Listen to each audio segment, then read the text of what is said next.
Hi hello ನಮಸ್ಕಾರ ಹೇಗಿದ್ದೀರಾ ಎಲ್ಲರೂ ಚೆನ್ನಾಗಿದ್ದೀರಾ ಅನ್ಕೋತೀನಿ.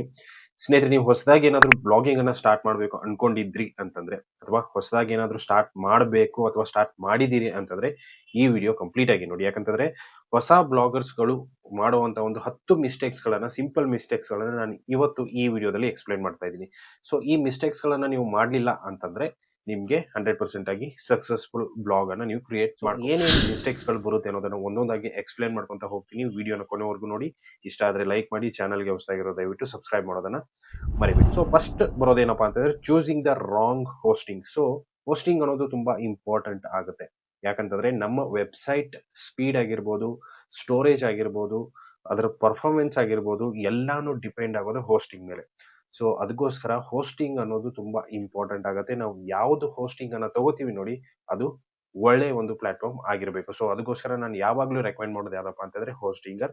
ಸೊ ಅಲ್ಲಿ ಆಫರ್ಸ್ ಕೂಡ ನಡೀತಾ ಇರುತ್ತೆ. ಲಿಂಕ್ ನಿಮ್ಗೆ ಡಿಸ್ಕ್ರಿಪ್ಷನ್ ಅಲ್ಲಿ ಸಿಗುತ್ತೆ. ಯಾರೆಲ್ಲ ಹೊಸದಾಗಿ ಸ್ಟಾರ್ಟ್ ಮಾಡ್ತಾ ಇದ್ದೀರಾ ಹೋಗ್ಬಿಟ್ಟು ಬೈ ಮಾಡಬಹುದು. ಸೊ ನೆಕ್ಸ್ಟ್ ಸೆಕೆಂಡ್ ಬರೋದು ಏನಂತಂದ್ರೆ using free or low quality themes.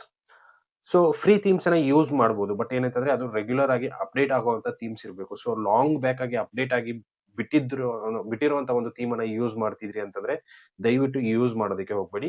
So ಬೇರೆದಕ್ಕೆ use ಮಾಡಿ. ಸೊ ಫ್ರೀ ಇದ್ರೂ ಕೂಡ ಅದು ರೆಗ್ಯುಲರ್ ಆಗಿ ಅಪ್ಡೇಟ್ಸ್ ಆಗ್ತಾ ಇರಬೇಕು.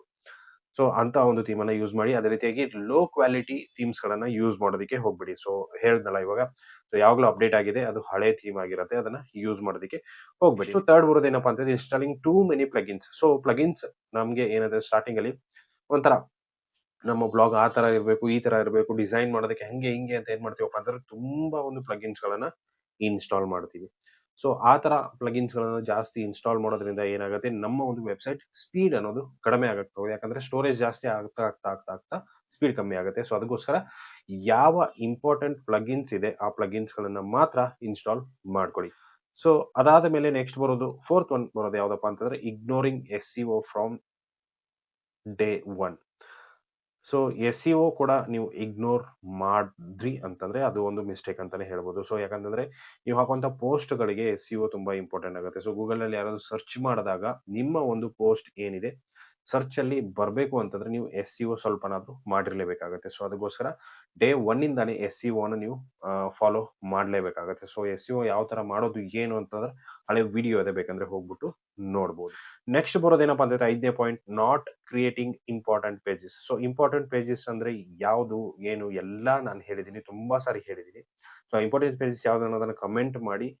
ಸೊ ಆ ಪೇಜಸ್ ಗಳನ್ನ ಕ್ರಿಯೇಟ್ ಮಾಡ್ಕೊಂಡಿರ್ಬೇಕಾಗತ್ತೆ. ಸೊ ಅದನ್ನ ಕ್ರಿಯೇಟ್ ಮಾಡ್ಕೊಂಡು ನಿಮ್ಮ ಒಂದು ವೆಬ್ಸೈಟ್ ಅಥವಾ ಬ್ಲಾಗ್ ಅಲ್ಲಿ 100% ಆಗಿ ನೀವು ಅದನ್ನ ಪಬ್ಲಿಕ್ ಮಾಡಿರ್ಬೇಕಾಗತ್ತೆ. ನೆಕ್ಸ್ಟ್ ಬರೋದು ಏನಂತಂದ್ರೆ sixth one, poor content quality and no strategy.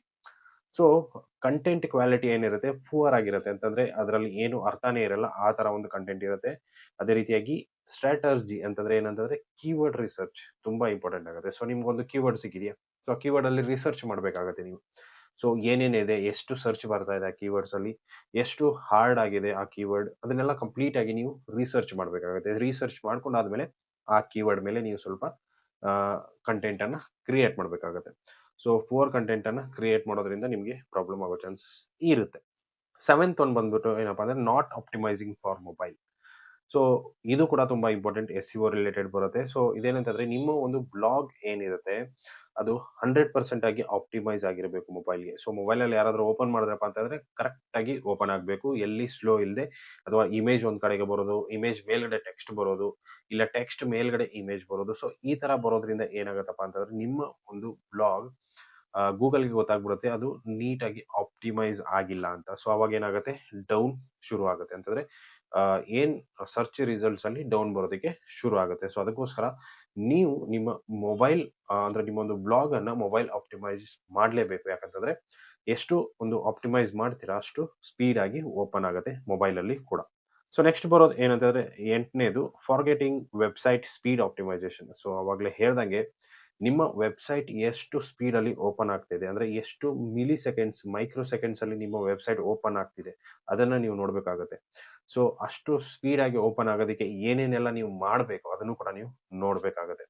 So ಯಾಕೆ ಅಂತಂದ್ರೆ, ಸೊ ಇವಾಗ ಯಾರಾದ್ರೂ ಸರ್ಚ್ ಮಾಡಿದ್ರು ಅಂತಂದ್ರೆ ನಿಮ್ಮ ಒಂದು ಬ್ಲಾಗ್ ಪೋಸ್ಟ್ ಫಸ್ಟ್ ಅಲ್ಲಿ ತೋರಿಸುತ್ತೆ ಅನ್ಕೊಳ್ಳಿ. ಸೊ ಅದನ್ನ ಕ್ಲಿಕ್ ಮಾಡಿದ್ರು ಅಂತಂದ್ರೆ ಇಮಿಡಿಯೇಟ್ ಆಗಿ ಓಪನ್ ಆಗ್ಬೇಕು. ಸೊ ಆ ತರ ಇತ್ತಂದ್ರೆ ಜನ ಓಪನ್ ಮಾಡ್ತಾರೆ. ಇಲ್ಲಪ್ಪ ಅಂತಂದ್ರೆ ರೊಟೇಟಿಂಗ್ ಆಗ್ತಾನೆ ಇತ್ತಂತಂದ್ರೆ ಏನ್ ಮಾಡ್ತಾರೆ, ಬ್ಯಾಕ್ ಹೋಗ್ಬಿಟ್ಟು ಬೇರೆ ವೆಬ್ಸೈಟ್ಸ್‌ಗೆ ಹೋಗ್ತಾರೆ. ಸೊ ನೀವು ಮಾಡೋಂತ ಒಂದು ಇದೇ ಇದು. ಸೊ ಅದಕ್ಕೋಸ್ಕರ ಆದಷ್ಟು ಸ್ಪೀಡ್ ಅನ್ನ ಮೇಂಟೈನ್ ಮಾಡ್ಬೇಕಾಗತ್ತೆ. ನೆಕ್ಸ್ಟು 9ನೇದು ಏನಪ್ಪಾ ಅಂತಂದ್ರೆ no backup or security. So backup ಇಡೋದು ತುಂಬಾ ಇಂಪಾರ್ಟೆಂಟ್ ಆಗುತ್ತೆ. ಸೊ ಯಾವಾಗ ಏನಾಗತ್ತೆ ಅಂತ ಹೇಳಕ್ಕಾಗಲ್ಲ. ಯಾಕಂತಂದ್ರೆ ಸರ್ವರ್ಸ್ ಏನ್ ಬೇಕಾದ್ರೂ ಆಗ್ಬೋದು. ಸೊ ಅದಕ್ಕೋಸ್ಕರ ಬ್ಯಾಕಪ್ ಇಡೋದು ತುಂಬಾ ಇಂಪಾರ್ಟೆಂಟ್. ಫಾರ್ ಎಕ್ಸಾಂಪಲ್ ನಿಮ್ಗೆ ಇವಾಗ ಏನಂತಂದ್ರೆ ನಿಮ್ಮ ಒಂದು ಬ್ಲಾಗ್ ಅಥವಾ ಡೊಮೇನ್ ಎಕ್ಸ್ಪೈರ್ ಆಯ್ತು ಅನ್ಕೊಳ್ಳಿ. ಸೊ ಎಕ್ಸ್ಪೈರ್ ಆಯ್ತಂತಂದ್ರೆ ನೀವು ಆಟೋಮೆಟಿಕಲಿ ಅದಕ್ಕೆ ಕಳ್ಕೊಂಡ್ಬಿಡ್ತಾರೆ ಎಲ್ಲಾನು. ಸೊ ಬ್ಯಾಕಪ್ ಇತ್ತಪ್ಪ ಅಂತಂದ್ರೆ ನಿಮ್ಮ ಸರ್ವರ್ ಅಲ್ಲಿ ಏನಾಗಿರುತ್ತೆ, ಬ್ಯಾಕಪ್ ಇರುತ್ತೆ. ಸೊ ಅದನ್ನ ನೀವು ರೀಸ್ಟೋರ್ ಕೂಡ ಮಾಡ್ಕೋಬಹುದು.